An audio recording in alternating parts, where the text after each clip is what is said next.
Hello friends, स्वागत है आपका एडुटेरिया पे। मैं प्रवीण कुमार आप लोगों का स्वागत करता हूं। आज मैंने हिस्ट्री का एक इम्पोर्टेंट चैप्टर चूज़ किया है, सिंधु घाटी सभ्यता, जिसे हड़प्पा सभ्यता के भी नाम से जाना जाता है। तो आज हम लोग इस सभ्यता से जुड़े हुए कुछ बेसिक पॉइंट्स देखेंगे और फिर मैं एक नेक्स्ट वीडियो लेके आऊँगा जिसमें मैं इसके बेसिक ऑब्जेक्टिव्स जो पूछे जाते हैं उनको हम लोग कवर करेंगे। तो आज इस सभ्यता से जुड़े हुए कुछ पॉइंट्स को हम लोग अध्ययन करने का प्रयास करेंगे और सबसे महत्वपूर्ण चीज़ ये सीखेंगे कि किसी चैप्टर को कैसे एक बेसिक स्ट्रक्चर में ढाल करके हम पढ़ेंगे ताकि हम आसानी से इनके मुख्य बातों को आसानी से समझ सकें। तो चलिए दोस्तों, शुरू करते हैं सिंधु घाटी सभ्यता। उम्मीद करते हैं ये वीडियो आप लोगों को पसंद आएगा और अगर पसंद आता है तो इसे लाइक सब्सक्राइब करना ना भूलें। चलिए दोस्तों, सबसे पहले सिंधु घाटी सभ्यता, हम लोगों को पता है कि विश्व की प्राचीन सभ्यताओं में से एक सिंधु घाटी सभ्यता भारत की सबसे प्राचीन सभ्यता है और इस सभ्यता के जानकारी से पहले वैदिक सभ्यता को ही हम सबसे प्राचीन सभ्यता के रूप में मानते थे। नतीजा ये हुआ कि ब्रिटिश काल में इसे विभिन्न स्तरों पर खोजने की प्रक्रिया प्रारंभ हुई और जब इस सभ्यता का पता चला तो यह ज्ञात हुआ कि यह भारत की सबसे प्राचीन सभ्यता है। न केवल यह भारत की सबसे प्राचीन सभ्यता है बल्कि विश्व की प्राचीन 4 महत्वपूर्ण सभ्यताओं में से एक है, जिसमें हम लोग नील नदी की सभ्यता, जिसे मिस्र की सभ्यता के नाम से जाना जाता है, मेसोपोटामिया की सभ्यता, चीन की सभ्यता और भारत की सभ्यता, जिसे हम लोग सिंधु घाटी सभ्यता के नाम से भी जानते हैं। तो चलिए शुरू करते हैं इसके कुछ बेसिक पॉइंट्स। सबसे पहले सिंधु घाटी सभ्यता के बारे में अध्ययन के संबंध में हम लोग कई पॉइंट्स पे पढ़ेंगे, जैसे इसके खोज के संबंध में क्या पॉइंट्स है, इसके काल अर्थात टाइमिंग के बारे में क्या है, नामाकरण, इसे अलग अलग नाम क्यों दिए जाते हैं, उद्भव, किन लोगों के द्वारा इस सभ्यता का निर्माण किया गया, विशेषता जहां से पॉइंट्स और ऑब्जेक्टिव्स निकल करके आते हैं, और इस सभ्यता का विस्तार। इसके अलावा 2 टॉपिक और रह जाते हैं जिसे हम लोग अगले वीडियो में कवर करेंगे, वो है प्रमुख स्थल और वहां से किन वस्तुओं की प्राप्ति हुई है और क्या ऑब्जेक्टिव्स बना करके पूछे जाते हैं, और लास्ट इस सभ्यता का पतन। तो ये 2 बेसिक चैप्टर है जिसका अध्ययन हम लोग नेक्स्ट वीडियो में करेंगे। फिलहाल ये जितने टॉपिक्स आपको लिखे हुए दिखाई दे रहे हैं, हम लोग इस वीडियो के माध्यम से इनका बेहतर अध्ययन करने का प्रयास करेंगे। आइए सबसे पहले शुरू करते हैं सिंधु घाटी सभ्यता के खोज के संबंध में। खोज के संबंध में यहाँ 4-5 पॉइंट्स लिखे गए हैं दोस्तों। इन्हें एक क्रम में आपको याद रखना है ताकि आपसे अगर किसी भी प्रकार के ऑब्जेक्टिव्स बना करके पूछे जाते हैं या पूछे गए हैं तो आप जब उसे सॉल्व करेंगे तो आसानी से इसे सॉल्व कर पाएंगे। तो सबसे पहला पॉइंट है चार्ल्स मैसन। क्या हुआ था कि ब्रिटिश काल के एक व्यक्ति जिनका नाम है चार्ल्स मैसन, इन्होंने पाकिस्तान क्षेत्र का दौरा किया और हड़प्पा क्षेत्र के संबंध में इन्हें कुछ बेसिक जानकारी मिली और इन्होंने यह अनुमान लगाया कि इस क्षेत्र में कोई सभ्यता है। यह घटना 1826 की है। तो कई बार ये क्वेश्चन आए हैं ऑब्जेक्टिव में कि सबसे पहली बार सिंधु घाटी सभ्यता के संबंध में किसी बेसिक जानकारी को किसने दी थी। हालांकि इन्होंने ये नहीं बताया था कि यहाँ पे कोई सभ्यता है। तो चार्ल्स मैसन याद रखेंगे दोस्तों 1826 में, और इन्होंने एक पत्रिका निकाली थी जिसका नाम था नैरेटिव ऑफ जर्नीज, और इसी पत्रिका में उन्होंने इसके विषय में जानकारी पहली बार व्यक्त की थी जो धीरे धीरे करके फैलनी शुरू हो गई। इसके बाद की एक घटना है बर्टन बंधु के संबंध में। 1856 के आसपास में पाकिस्तान के 2 क्षेत्र कराची और लाहौर के बीच में, कराची ये समुद्री तट पे है और यहाँ से यहाँ के बीच में रेलवे लाइन बन रही थी। इस रेलवे लाइन के निर्माण के क्रम में 2 इंजीनियर थे और दोनों भाई थे और इनका नाम था बर्टन बंधु। एक का नाम था जेम्स बर्टन और दूसरे का नाम था विलियम बर्टन। तो जेम्स बर्टन और विलियम बर्टन के नेतृत्व में ये जब रेलवे की पटरी बनाने का काम हो रहा था, इस दौरान इन टीलों से ईंटें प्राप्त होनी शुरू हुई। इन ईंटों को इन्होंने बड़ी आसानी से प्राप्त करके इस ट्रैक को बिछाने के क्रम में लगा दिया, यानी यूज कर लिया। नतीजा ये निकला कि इस समय इन्हें ज्ञात तो हुआ कि यहाँ कोई पुरानी बिल्डिंग रही होगी, कोई पुराना भवन रहा होगा, लेकिन यह किसी सभ्यता का अंग है यह इनको नहीं पता चला और इस संबंध में इन्होंने ज़्यादा शोध करने का प्रयास नहीं किया। पहली बार यहाँ अगर किसी ने शोध करने का प्रयास किया तो वो थे अलेक्जेंडर कनिंघम। याद करेंगे दोस्तों कौन थे? अलेक्जेंडर कनिंघम थे 1853 से 1856 के बीच में इन्होंने कई बार इस हड़प्पा क्षेत्र का दौरा किया और इस क्षेत्र में जाकर के इसके संबंध में जानकारी इकट्ठा करने का प्रयास किया, लेकिन यह भी उतने सफल नहीं हो सके जितनी सफलता की आवश्यकता थी। अर्थात यह पूरी तरह से व्यवस्थित रूप से इस सभ्यता के बारे में जानकारी नहीं दे सके। और फाइनली लास्ट में एक पॉइंट जो आपको हमेशा के लिए याद रखना है, सर जॉन मार्शल। याद रखेंगे दोस्तों, sir John martial. Sir John martial कौन थे? तो 1921 में भारत के पुरातात्विक विभाग के हेड थे और इन्हीं के नेतृत्व में इस क्षेत्र में खुदाई का कार्य प्रारंभ हुआ। और खुदाई करने वाले दो भारतीय नेतृत्वकर्ता थे, दयाराम साहनी, इन्हें पूरा नाम राय बहादुर दयाराम साहनी के नाम से जाना जाता है, और दूसरे थे राखलदास बनर्जी। तो क्या हुआ, दयाराम साहनी के नेतृत्व में दयाराम साहनी के नेतृत्व में हड़प्पा तथा राखलदास बनर्जी के नेतृत्व में मोहनजोदड़ो की खोज की गई और इस तरह से इन्हें भी सर्वाधिक प्रारंभिक खोजकर्ताओं का श्रेय दिया जाता है। तो यहाँ से जो ऑब्जेक्टिव बनते हैं उनको ध्यान देते हैं। सबसे पहले एक क्वेश्चन पूछेगा कि सिंधु घाटी सभ्यता की खुदाई किसके नेतृत्व में की गई? तो सर जॉन मार्शल के नेतृत्व में की गई।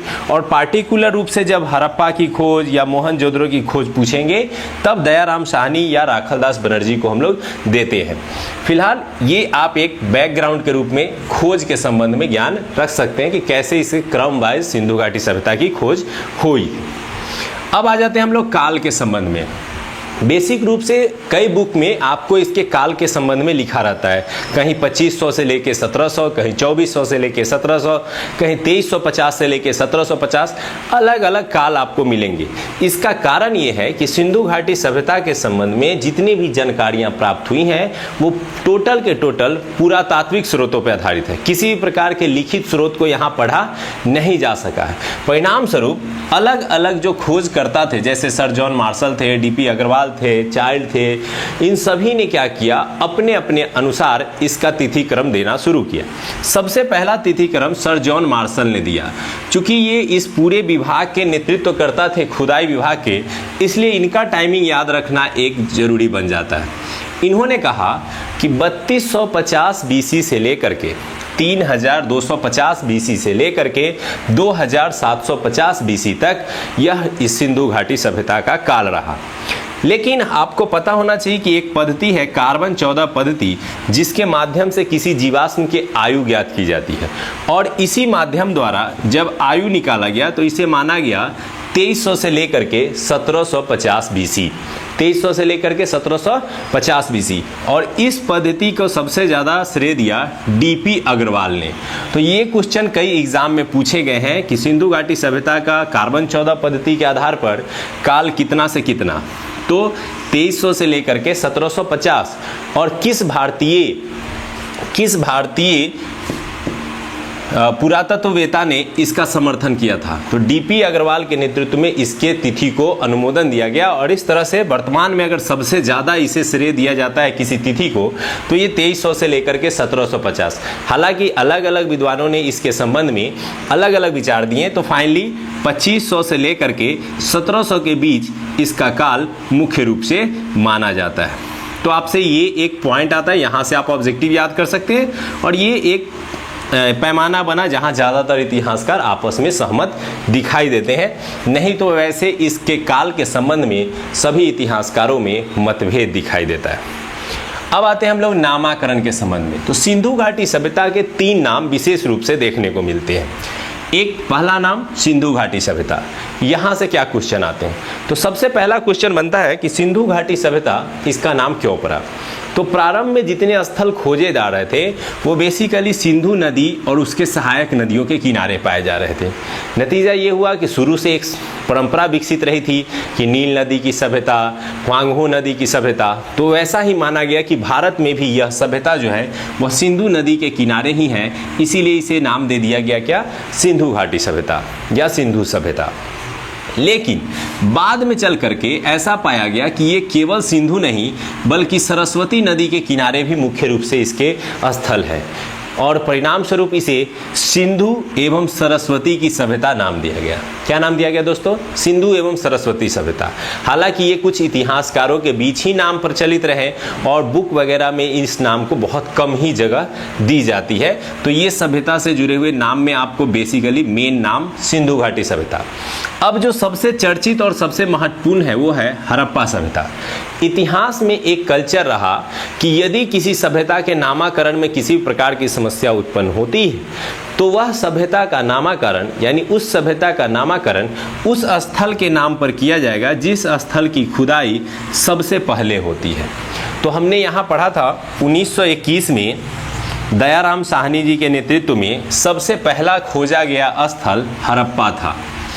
सिंधु घाटी सभ्यता में हड़प्पा सबसे पहला खोजा गया स्थल था। वर्तमान में यह पाकिस्तान के सिंध क्षेत्र में है और यह हड़प्पा सिंधु घाटी सभ्यता का पहला स्थल था। यही कारण है कि इसे एक नाम दे दिया गया हड़प्पा सभ्यता।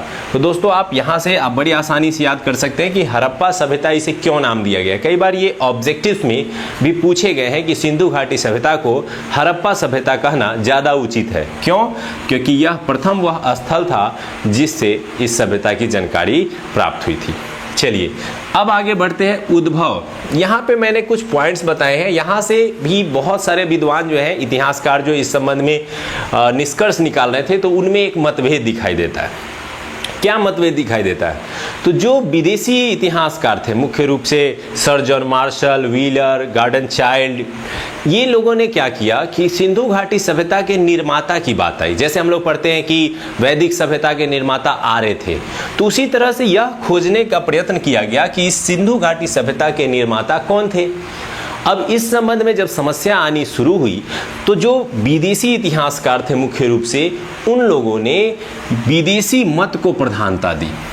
विदेशी मत को प्रधानता दी। अब देखिए हम लोग इसको थोड़ा हम समझते हैं। ये भारत का यहाँ पे अगर हम मानते हैं कि सिंधु घाटी सभ्यता थी तो धीरे से आगे बढ़ने पे यहाँ पे मेसोपोटामिया की सभ्यता थी, उससे आगे बढ़ने पे यहाँ अफ्रीका में मिस्र की सभ्यता थी। तो मेसोपोटामिया की सभ्यता के अंदर ही एक सभ्यता थी जिसको सुमेरियन सभ्यता कहा जाता था।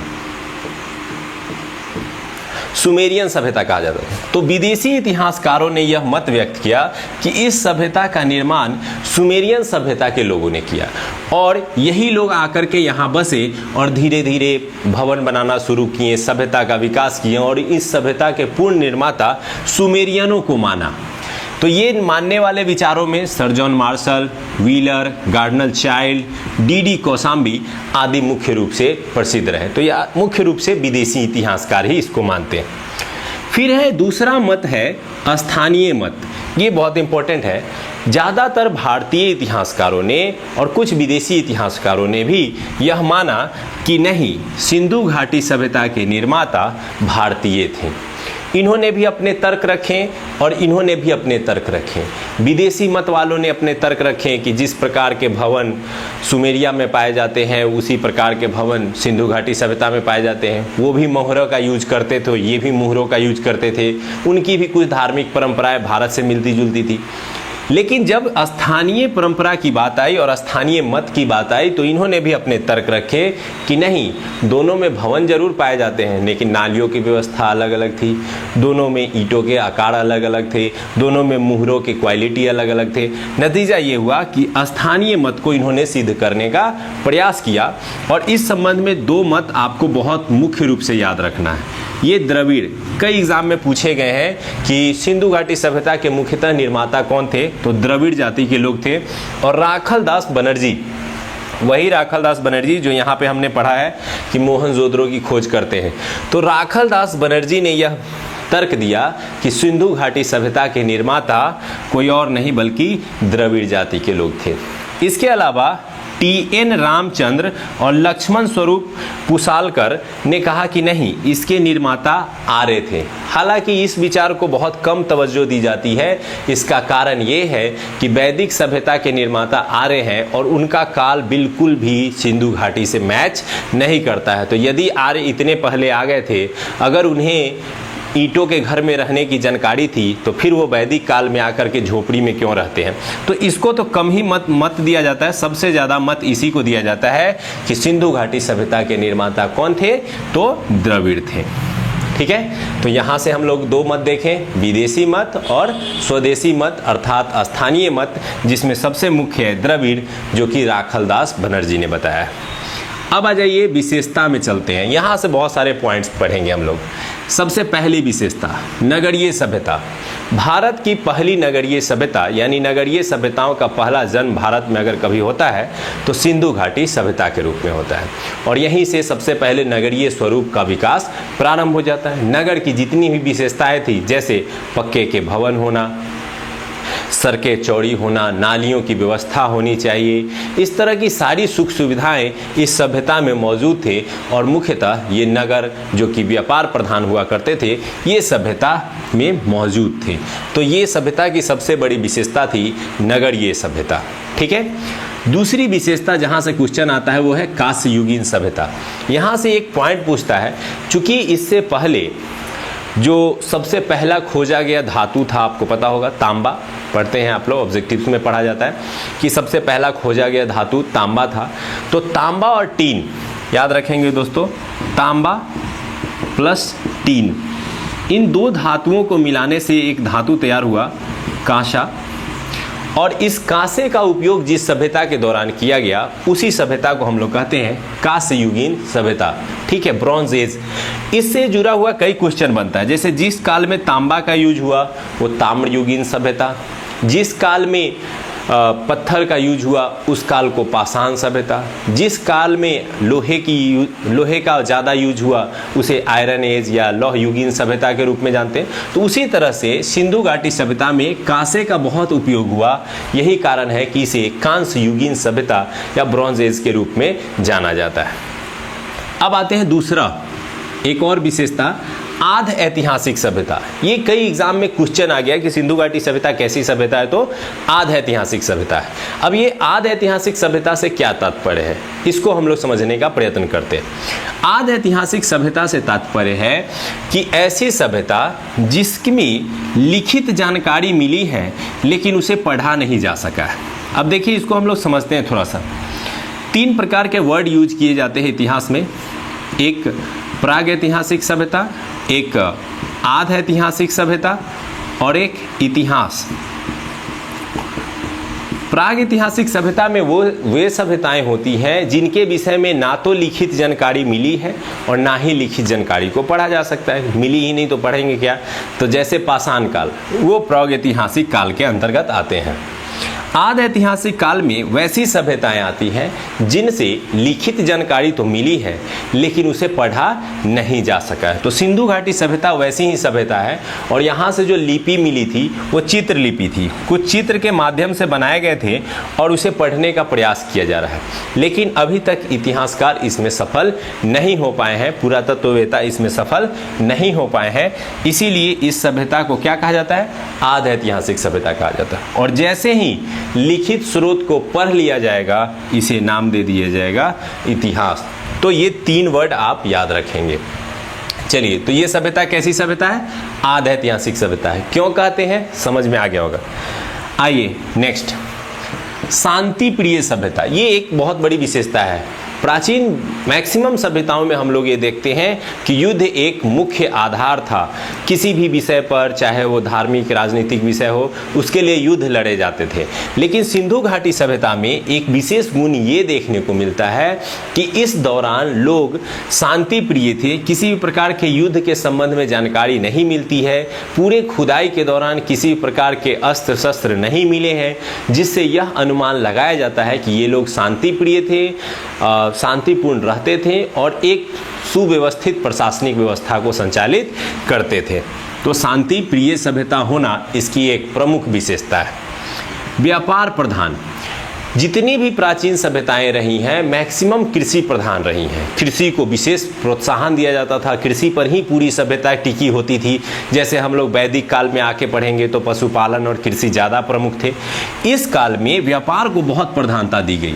चूँकि आज भी अगर हम ध्यान दें तो शहरें क्या है, व्यापारिक केंद्र होती हैं। शहरों में कृषि कार्य नहीं होते हैं, शहरों में क्या होते हैं, व्यापार होते हैं। उसी तरह से सिंधु घाटी सभ्यता के काल में शहरें जो थी वो अत्यधिक प्रसिद्ध थी और शहरें व्यापार का एक प्रमुख केंद्र थे, वहाँ से व्यापार संचालित होते थे और यही कारण है कि सिंधु घाटी सभ्यता को एक व्यापार प्रधान सभ्यता के रूप में देखा जाता है।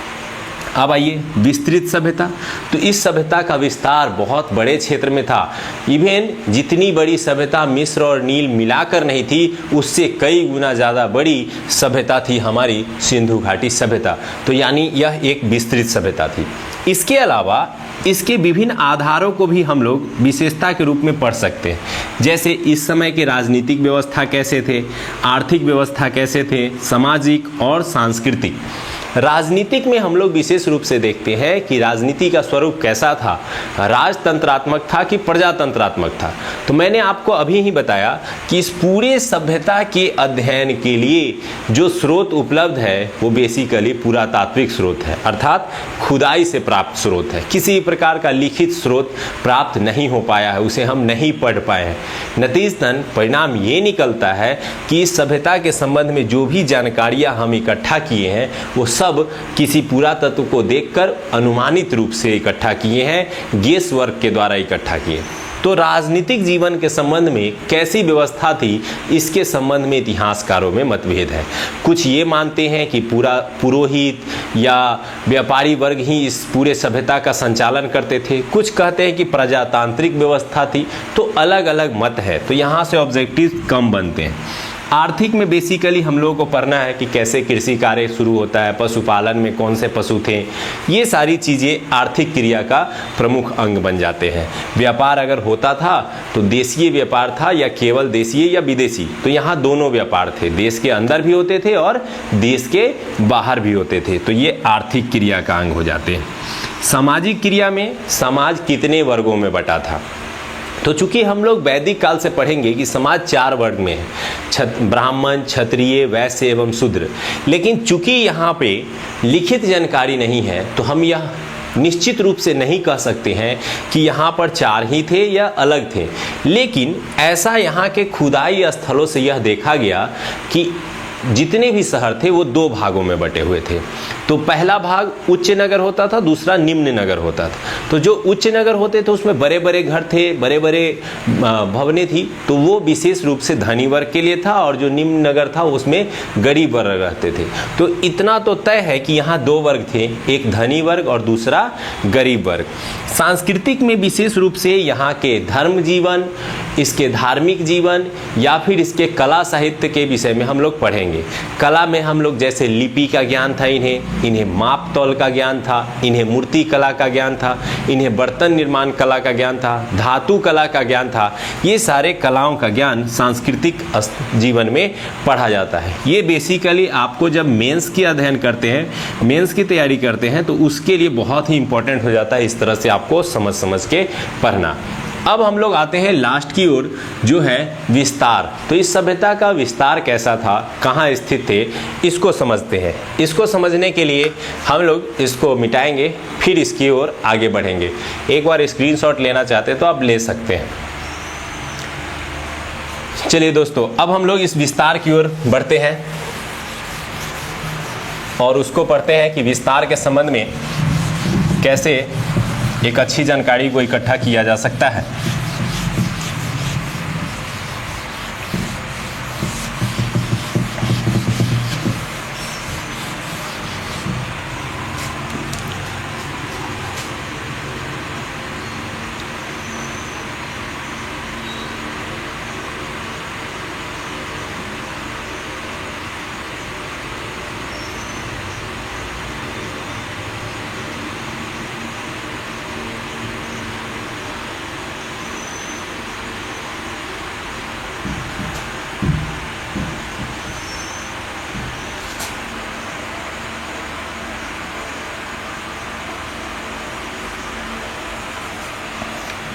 चलिए दोस्तों, देखते हैं। ये भारत है और भारत के उत्तर पश्चिम, इस भाग को हम लोग उत्तर पश्चिम बोलते हैं। इसी भाग में ये सभ्यता स्थित थी और इसी सभ्यता के संबंध में हम लोग पढ़ रहे हैं।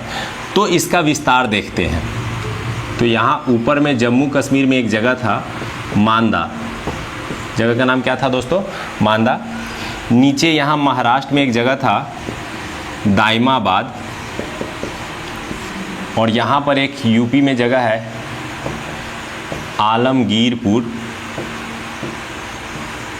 और यहाँ एक बलूचिस्तान में जगह है सुतका गेडोर। अब इसी चीज़ को ऐसे एरो से हम मिलाएंगे हम लोग,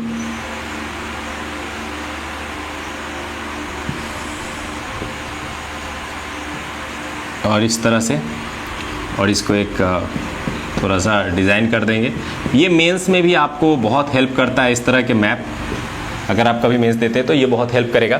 तो ये इसकी चौहद्दी थी। ये लगभग जब प्राप्त हुआ था तो 13 लाख वर्ग किलोमीटर में, ठीक है, वर्ग किलोमीटर। तो सिंधु घाटी सभ्यता से संबंधित 2-3 चीज़ें सबसे पहले समझ लेते हैं। सिंधु घाटी सभ्यता का विस्तार भारत के उत्तर पश्चिम क्षेत्र में था, लगभग 13 लाख वर्ग किलोमीटर। इसको 12,99,000 था, तो वो 13 लाख वर्ग किलोमीटर। और धीरे धीरे इसके स्थल जैसे जैसे बढ़ते जा रहे हैं, इनका आकार भी बढ़ता जा रहा है।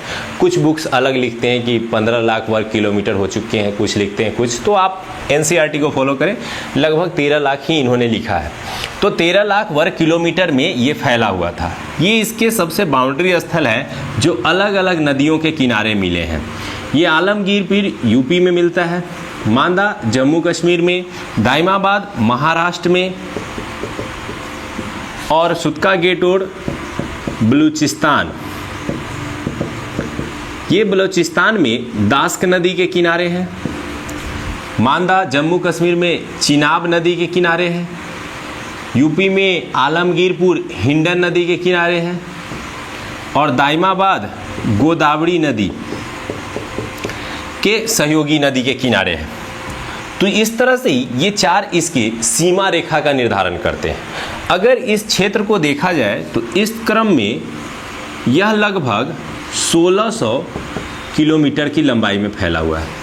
अगर ये इस तरह के लंबाई में देखें पूरब से पश्चिम की ओर तो लगभग 1600 किलोमीटर में, और ऊपर से नीचे की ओर देखें उत्तर से दक्षिण की ओर तो लगभग 1400 किलोमीटर में ये विस्तृत है। और इस तरह से यह एक विस्तृत सभ्यता का निर्माण करते हैं। कुछ बुक्स तो यहाँ तक लिखते हैं कि जिस समय, अब देखिए इसको थोड़ा सा और हम लोग विस्तृत कर लेते हैं। ये जो सभ्यता हो गई भारत की सभ्यता, आगे बढ़ेंगे तो इराक कहते हैं अभी वर्तमान में, वो मेसोपोटामिया की सभ्यता थी, और यहाँ से भी भारत का व्यापार होता था सिंधु घाटी सभ्यता से। और इसी से आगे जब अफ्रीका में बढ़ते हैं तो अफ्रीका में एक मिस्र में सभ्यता है जिसको हम लोग नील नदी की देन या मिस्र की सभ्यता कहते हैं, तो यहाँ से भी व्यापार होता था। तो बुक्स के अनुसार इस मिस्र की सभ्यता और इस नील की सभ्यता को अगर जोड़ दिया जाए तो भी इससे 12 गुना अधिक बड़ा भारतीय सभ्यता थी, यानी सिंधु घाटी सभ्यता का क्षेत्रफल काफ़ी विस्तृत था। तो भारत के उत्तर पश्चिम भाग में यह विस्तृत सभ्यता काफ़ी प्रसिद्ध रही। अब इस सभ्यता के जो स्थल खोजे गए हैं वो 3 देशों में प्राप्त होते हैं। याद कर लेंगे दोस्तों, कहाँ कहाँ प्राप्त होते हैं? अफगानिस्तान में, दूसरा पाकिस्तान में, और तीसरा भारत में। स्वतंत्रता से पहले जब इसकी खुदाई शुरू हुई, जैसे हम लोगों ने देखा कि 1921 से ही शुरू हो जाते, तो पाकिस्तान, अफगानिस्तान और भारत में जब ये खोजे जाने लगे तो इसके मात्र 40-50 स्थल ही मिले स्वतंत्रता से पूर्व। वर्तमान में इसके लगभग 1500 स्थल खोजे जा चुके हैं। इतने अधिक स्थल खोजे जा चुके हैं, जिसमें सबसे अधिक 900 से अधिक स्थल भारत में, और बाकी बचे हुए पाकिस्तान में, और मात्र 2 स्थल अफगानिस्तान में खोजे गए हैं। ठीक है, तो इन बेसिक महत्वपूर्ण स्थलों के बारे में नेक्स्ट वीडियो में मैं आपको बताऊंगा, और वहाँ से क्या ऑब्जेक्टिव आते हैं फिलहाल हम लोग समझ सकते हैं। तो अफगानिस्तान से केवल 2 क्षेत्र मिले हैं, पाकिस्तान से लगभग 500 के आसपास में क्षेत्र मिले हैं, और इन क्षेत्रों में हम लोग पढ़ेंगे कि हड़प्पा, मोहनजोदड़ो, चन्हूदड़ो ये मुख्य रूप से अधिक प्रसिद्ध हैं। भारत में यदि बात करें तो भारत में यहाँ जम्मू कश्मीर, उसके नीचे पंजाब, पंजाब का पड़ोसी हरियाणा, हरियाणा के बाद राजस्थान, राजस्थान के नीचे गुजरात, गुजरात के नीचे महाराष्ट्र, और इस क्षेत्र में यूपी, ये मुख्य रूप से वो क्षेत्र है जहां पर सिंधु घाटी सभ्यता के स्थल मिले हैं और इन स्थलों से भी कई ऑब्जेक्टिव पूछ लिए जाते हैं। अगर भारत की ही बात करें तो अभी तक खोजे गए सभी स्थलों में भारत में यदि सबसे स्थल अधिक खोजे गए हैं तो वो गुजरात राज्य में खोजे गए हैं, जो कि स्वतंत्रता के बाद विशेष रूप से सबसे अधिक स्थल गुजरात में ही मिले हैं। ठीक है, तो इन स्थलों में कहां से क्या प्राप्त हुए हैं, क्या क्वेश्चन